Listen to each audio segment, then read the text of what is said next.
So, ever since you gave me the pathway, or gave us the pathway to request shit, I've been requesting shit nonstop. So here's my latest one. I said, the Arizona Code of Judicial Administration, Part 1, Judicial Branch Administration, Chapter 6, Record Section 1602 is where I'm getting the information for what I'm asking for. Everything I'm asking for is a record that exists in this section to make it easier when you're looking for the information that I'm asking for. Part 2A says there must be an interface that allows users to create an index of the proceeding being recorded for use and identifying desired portions of the hearing. I would like to know what that interface is, what that is.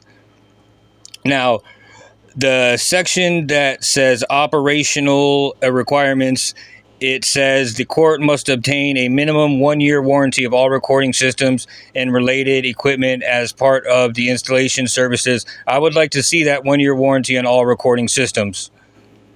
Part B says the court must obtain a minimum of both staff training and trainer training as part of the installation services. I want to see that training. Also, Part D says, I lost my place.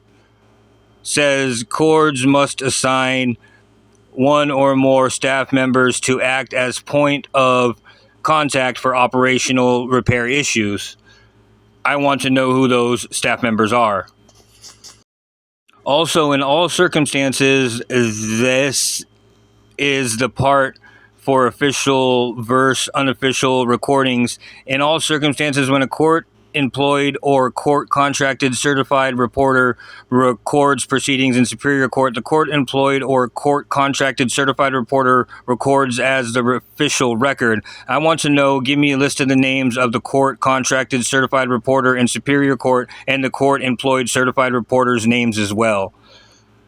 And then she put, the reply is awesome. She put, anyway, basically she tried to change it to a commercial use, blah, blah, blah, blah, blah, request, blah, blah, blah.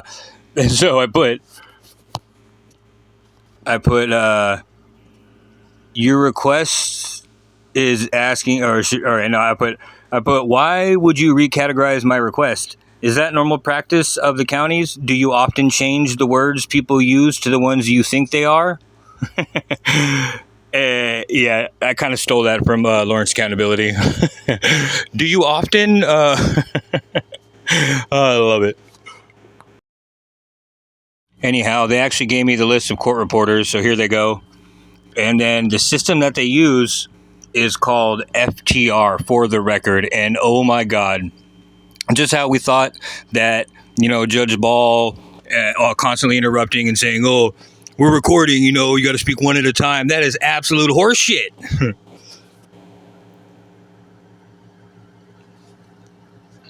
Check this shit out.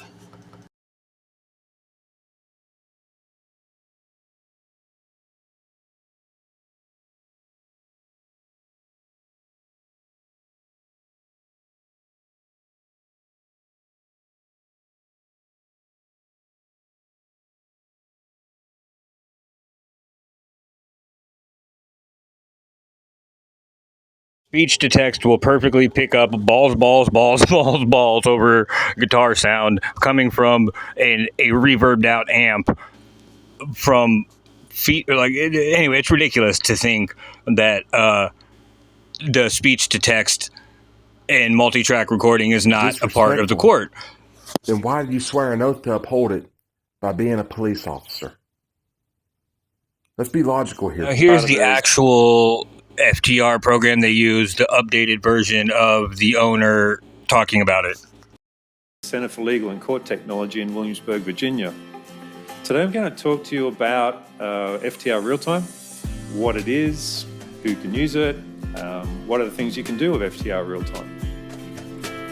FTR Realtime is a culmination of many years of technological development by For the Record, working with speech to text, working with very advanced audio processing, and pulling these things together to deliver a speech to text in a live, multi-channel environment like a courtroom, which can very accurately identify who's talking when and give us very accurate speech to text transcripts or rough transcripts. I'm showing Route 5 the traffic light, the Spencer Museum, and the museum's parking lot. FTR Real-Time uses speech-to-text in a very different way than most speech-to-text technologies that we would all be familiar with in our daily lives. The speech-to-text that you're used to from perhaps talking into your mobile device or your computer to dictate, that's one kind of speech-to-text, which is typically great at a single talker environment, a single speaker. FTR's real-time speech-to-text has been developed for the courtroom, where we can have many different talkers that our system is not aware of, has never heard their voices before, yet can still identify which person is talking. Even if there's overtalk, our system will still fill for the courtroom, where we can have many different talkers that our system is not aware of, has never heard their voices before, yet can still identify which person is talking.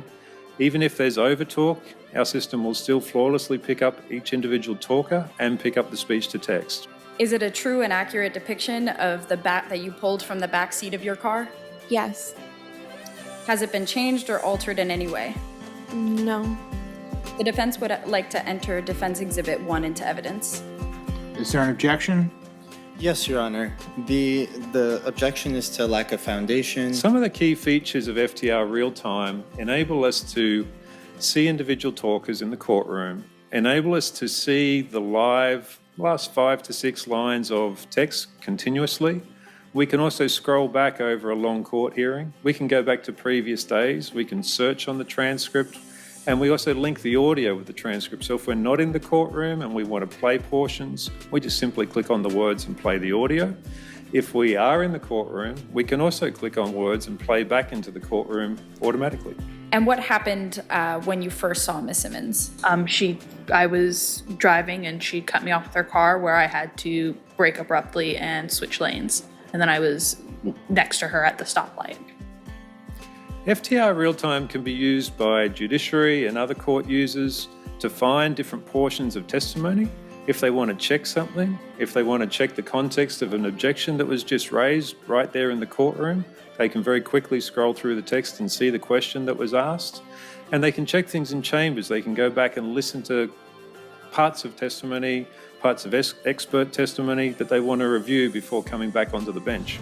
So do you think we should bring up the lane that she was in? It was on that 3-lane road. I think we got it. I think it's really necessary to remind them that it's the middle lane, not one of the other Yeah, it's got to be the middle lane. Question? Yes, We need to- definitely. FTR Real-Time can be very useful for attorneys, particularly if they want to run additional attorneys outside of the courtroom on a remote feed. They will be able to log into FTR Real-Time, see the real-time text, hear the audio, be able to make annotations and markups against the text, and message back to their co-counsel that are in the courtroom. Some of the other uses for FTR's speech-to-text in the real-time sense, we can provide access to participants in the courtroom that have hearing issues. They can see the text within around 2 to 3 seconds on the screen as the participants are talking in the courtroom. We can also use it as a tool to review previous testimony and make notes and prepare for our next day in court. FTR Real-Time is the linkage of speech-to-text technology and the digital audio recording.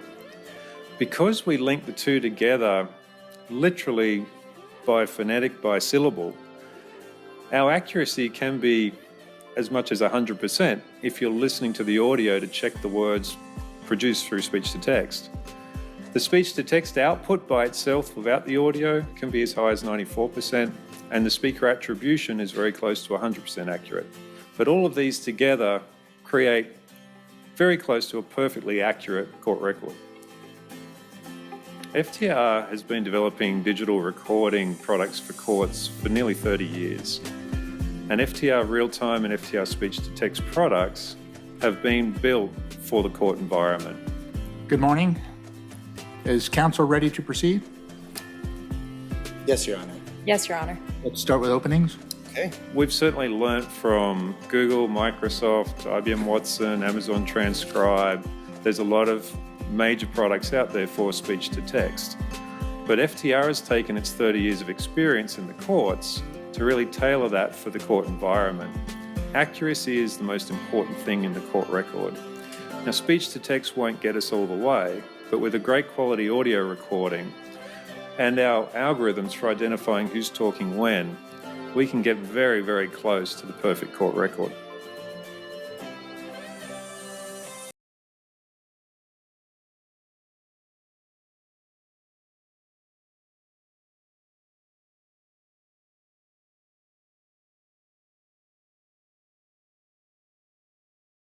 Completely different context.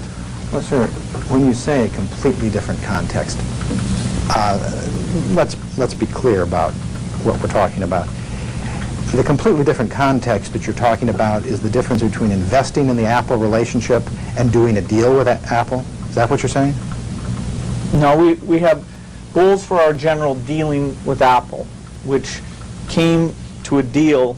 We actually reached a deal either in late July 97 or early August. But there's a separate thing of what was that deal, what were we able to achieve in it, what we were trying to achieve when we were negotiating with the previous management a deal, and what I'm trying to do in terms of spending my time investing in the Apple relationship. And what you're saying is it is your testimony under oath that although you can't recall actually having sent this email, you're confident that when you wrote this and referred to investing in the Apple relationship, you meant only what you expected to get out of spending time with the Apple executives. Is that your testimony? Yeah, I was explaining why I was spending time with Gil Amelio. And that's all you meant to be saying here is your testimony. That's in reading this, that's what I believe I was trying to communicate to the recipients of the email. All right, sir.